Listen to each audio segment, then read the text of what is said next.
මාත් එක්ක එකතු වෙලා ඉන්න දරුවෝ හැමෝටම අපි ඉතිහාසය සහ පුරාවිද්‍යාව ගැන අධ්‍යයනය කරද්දී අපිට නිතර ඇහෙන වචනයක්නේ මේ ප්‍රාග් ඓතිහාසික අවධිය කියන්නේ. ඉතින් අද කතාවෙන් මට හිතුණා ඔයාලට ලංකාවේ ප්‍රාග් ඓතිහාසික සහ පූර්ව ඓතිහාසික යුගයන් ගැන අවබෝධයක් ගන්න පුළුවන් කතාවක් අරගෙන එන්න. ලංකාවේ ප්‍රාග් ඓතිහාසික යුගය කියලා කියන්නේ ක්‍රිස්තු පූර්ව 6 වන සියවසට කලින් තිබුණු යුගයට. සරලව කිව්වොත් විජයගේ ආගමනයට පෙර ලංකාවේ ඉතිහාසය. මානවයාගේ අතීතය ගැන විස්තර හොයාගෙන යෑමේදී අකුරු වලින් ලියලා තියෙන එහෙමත් නැතිනම් ලිඛිත මූලාශ්‍ර උපයෝගී කරගෙන අධ්‍යයනය කරන්න පුළුවන් කාල සීමාවට අපි කියනවා ඉතිහාසය කියලා. ඒ කියන්නේ ලිඛිත මූලාශ්‍ර ආරම්භ වුණ කාලේ ඉඳලා මේ වෙනකල් ගෙවුණු කාලය ඉතිහාසයට අයිතියි. අකුරු වලින් ලියලා තියෙන මූලාශ්‍ර නැති ඊට ඉස්සර කාලේ අපි හඳුන්වන්නේ ප්‍රාග් ඓතිහාසික යුගය කියලා. ලංකාවේ මහා වංශය, දීප වංශය වගේ වංශ කතාවලයි ගොඩාක් සාහිත්‍ය මූලාශ්‍රවලයිත් සඳහන් වෙලා තියෙන්නේ මේ ක්‍රිස්තු පූර්ව 6 වන සියවසෙන් පසු යුගය ගැන. ඉතින් ලිඛිත මූලාශ්‍ර හොයාගන්න නැති ප්‍රාග් ඓතිහාසික අවධිය අධ්‍යයනය කරනකොට අපිට ඒකට උදව් වෙන්නේ ද්‍රව්‍යමය සාධක. ඒ කියන්නේ ගල් ආයුධ, අස්ථි කොටස්, ශාක කොටස්, ආහාර අවශේෂ, පිලිස්සලා ඉතුරුණු අඟුරු වගේ ද්‍රව්‍ය, ඒ ප්‍රදේශයේ භූදර්ශනය ආදිය තමයි මේ ද්‍රව්‍යමය සාධක විදිහට අපි ගන්නෙ. මේ ද්‍රව්‍යමය සාධක අධ්‍යයනය කරලා ලංකාව මිනිස් වාසයක් බවට පත්වීම අදින් වසර 1,25,000කට පමණ පෙර සිදු වුණු බව අපිට හඳුනා ගන්න පුළුවන්. ලංකාවේ ප්‍රාග් ඓතිහාසික යුගය කොටස් දෙකකට බෙදලා හඳුනා ගන්න පුළුවන්. දීර්ඝ කාලයක් තිස්සේ පැවතගෙන ආව ගල් යුගය තමයි පළවෙනි එක. දෙවෙනි එක වෙන්නේ ස්ථීර ජනාවාස ආරම්භ වෙන ලෝහ භාවිතය, ශාකාහාර, ස්ථීර වාසස්ථානවල ජීවත් වීමට වැඩිපුර නැඹුරු වෙන පූර්ව ඓතිහාසික යුගය. පූර්ව ඓතිහාසික යුගයේ ජනාවාසවල ස්වභාවය සහ ජීවන රටාව අධ්‍යයනය කරන්න පුළුවන් ප්‍රධානතම සාක්ෂියක් තමයි මේ යුගයේ ඉදිකරන ලද නිවාස. මෙවැනි එක් වටිනා නිවාස අවශේෂයක් ලංකාවෙන් හම් වෙලා තියෙනවා. රත්නපුර දිස්ත්‍රික්කයේ උඩරංචාමඩම කියන ගමෙන්. වරිචි මැටියෙන් ඉදි කරලා ඉලුක් වගේ දෙයකින් වහල සෙවිලි කරලා තියෙන ඇතැයි අනුමාන කරන මේ නිවාසය අදින් වසර 3000කටත් වඩා ඉපැරණි නිවසක්. මේ නිවසේ තිබිලා අපිට හරිම වටින අපූර්ව පුරාවස්තු රාශියක් හම් වෙලා තියෙනවා. සක්කපෝරුව භාවිතා කරලා නිර්මාණය කළ සම්මිතික මැටි බඳුන් අවශේෂ, මුළුතැන්ගේ උපකරණ, ගල් මෙවලම් සහ යකඩ මෙවලම්, මැටි පබුළු, රූපලාවන්‍ය උපකරණ ආදිය මේ එකතුව අතර තියෙනවා.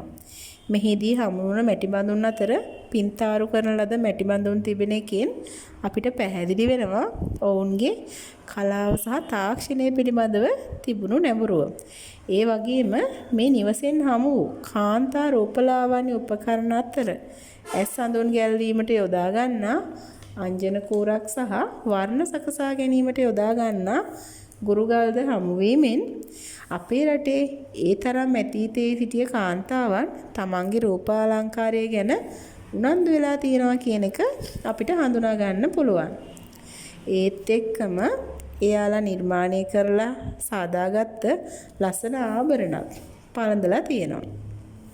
මේවා බොහොමයක් පබළු ආභරණ. පබළුවක් නිපදවීමට දියුණු තාක්ෂණයක් අවශ්‍ය වෙනවනේ. ඉතින් ඒ තාක්ෂණික දැනුම අපේ රටේ වසර 3000කටත් ඉස්සර ජීවත් වූ අපේ මුතුන් මිත්තන්ට තිබිලා තියෙනවා බව මේ පුරාවිද්‍යාත්මක සාධක වලින් පැහැදිලි වෙනවා. තම කණ්ඩායමේ මියගිය ඥාතීන්ගේ මල සිරුරු ගල් ගුහා ඇතුළත නිහිදන් කරලා නොයෙකුත් අභිචාර විධිනුත් මේගොල්ලෝ සිද්ධ කරලා තියෙනවා. ප්‍රාග් මානවයාගේ ආහාර රටාව ගැන සලකලා බලද්දී ගවරා, මීහරකා ආදී විශාල සතුන්ගේ ඉඳලා මිරිදිය මත්ස්‍යයන් සහ ගොළුබෙල්ලන් වගේ කුඩාම සතුන්ද මියාලගේ දඩයමට ලක් වෙලා තියෙනවා.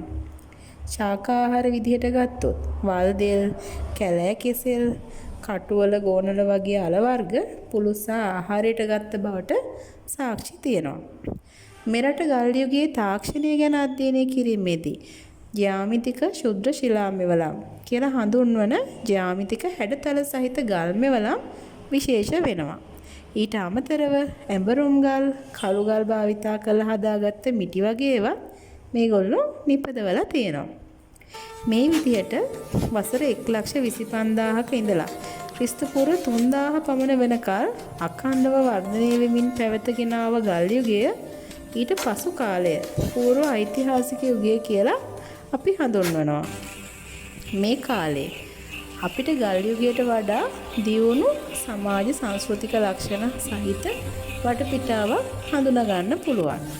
එහෙම වෙන්න කරුණු කීපයක් තියෙනවා. ගල් යුගයෙන් පසුව මේ පූර්ව ඓතිහාසික යුගයේදී ගල් මෙවලම් වෙනුවට යකඩ හා ලෝහ භාවිතයෙන් නිපදවූ ආයුධ, පිලිස්සූ මැටි වලං භාවිතය, ස්ථීර වාසස්ථාන ගොඩනගා ගැනීම, කෘෂි කර්මාන්තයට නැඹුරු වීම වගේ වෙනස්කම් සිදු වෙලා තියෙනවා. ක්‍රිස්තු පූර්ව 7000ත් 4500ත් අතරතුර කාලයේදී ආසියානු කලාපය තුළට විශාල බලපෑමක් ඇති කළ දේශගුණික විපර්යාසයක් නිසා ගෝලීය උණුසුම වැඩිවීමත්, කෘෂි කර්මාන්තයට සුදුසු පරිසර තත්ත්වයන් නැතිවීම සහ මානවයාගේ ජනගහනය ක්‍රමයෙන් වැඩිවීමත් නිසා පූර්ව ඓතිහාසික මිනිසාගේ ජීවන රටාවේ මේ වෙනස්කම් ඇති වුණා කියලා පුරාවිද්‍යාඥයින් අනාවරණය කරගෙන තියෙනවා. ලංකාවේ පූර්ව ඓතිහාසික යුගයේ ජීවන රටාව ගැන අධ්‍යයනය කරන්න ලැබිලා තියෙන හොඳම සාධක තමයි මේ යුගයේ මානවයාගේ සුසාන භූමි. ඒවට කියනවා මෙගලිතික සුසාන හෙවත් මහශිලා සුසාන කියලා. ඉබ්බන් කටුව, යාපහුව, ගලේවෙල, මන්නාරම වගේ ප්‍රදේශවලිනුත් ඌව පළාතේ හල්දුම් මුල්ල, බෙරගල ආදී ප්‍රදේශවලිනුත් හමු වූ මහශිලා සුසාන මේ වන විට කැණීම් කරලා තහවුරු කරලා තියෙනවා. මේ සුසාන විශාල ගල්පතුරු 4 හැඩයට සකසලා ඒ මත තවත් විශාල ගල් පෝරුවක් තියලා ආවරණය කරලායි හදලා තියෙන්නේ. මේවා ඇතුළත මියගිය භස්මාවශේෂ තැන්පත් කරන ලද මැටි බඳුන් සහ ඒ අය භාවිතා කළ ද්‍රව්‍ය, ආභරණ, ධාන්‍ය ආදිය තැන්පත් කරලා තියෙනවා. උදාහරණ විදිහට ඉබ්බන් කටුව මහශිලා සුසානයෙන් හමු වුණා සුවඳ විලවුන්, පබලු, තඹ වලින් නිපදවූ රූපවාලාවන්‍ය උපකරණ, ඊහිස්, ඇත්දලින් කළ භාණ්ඩ, රන්නාලේපිත පබලු, සිරස් පළඳනා සහ විශේෂයෙන්ම කානෙලියන් සහ ඇගේට් පබලු වලින් නිපදවූ ආභරණත් හමු වෙනවා. මේ ඛනිජ වර්ග දෙක ලංකාවේ නැති නිසා ඒවා වෙනත් රටකින් ආනයනය කිරීම අනිවාර්යෙන්ම සිදු වෙලා තියෙන නිසා මේ පූර්ව ඓතිහාසික ජනතාවට දියුණු සමාජීය සහ වෙළඳ සම්බන්ධතා තියෙන්නට ඇති කියලත් විශ්වාස කරනවා. ඉතින් මේ වගේ තව බොහෝ ප්‍රදේශවලින් හමු වුණු වගේම හමු නොවුණු තාමත් මේ මහ පොළොවේ යට නිදන්ගතව තියෙන මහා ඉතිහාස කතාවක් අපේ මේ පුංචි රටට තියෙනවා. අදින් වසර 2500කට පෙර කාලේ එහෙමත් නැතිනම් විජයගේ ආගමනයට පෙර ඉඳලා වසර දහස් ගණනක් තිස්සේ අපේ රටේ ජීවත් වුණ ස්වදේශික ජනතාවගේ දියුණු සමාජ සංස්කෘතික වටපිටාව ක්‍රිස්තු පූර්ව 6න් පස්සේ ආරම්භ වුණ එකක් නොවන බව මේ සාධක වලින් අනාවරණය වෙනවා.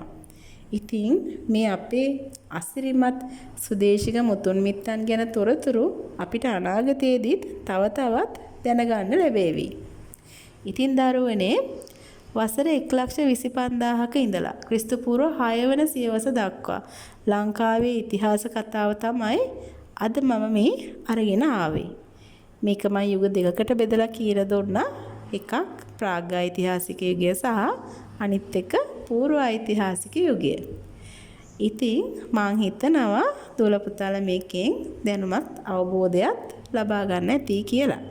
තවත් දවසක මේ වගේම කතාවකින් ඔයගොල්ලෝ හමු වෙන්නට එන්නම්. අපේ නාලිකාවත් එක්ක එකතු වෙලා ඉන්න හැමෝටම බොහොම ස්තුතියි. ආයුබෝවන්.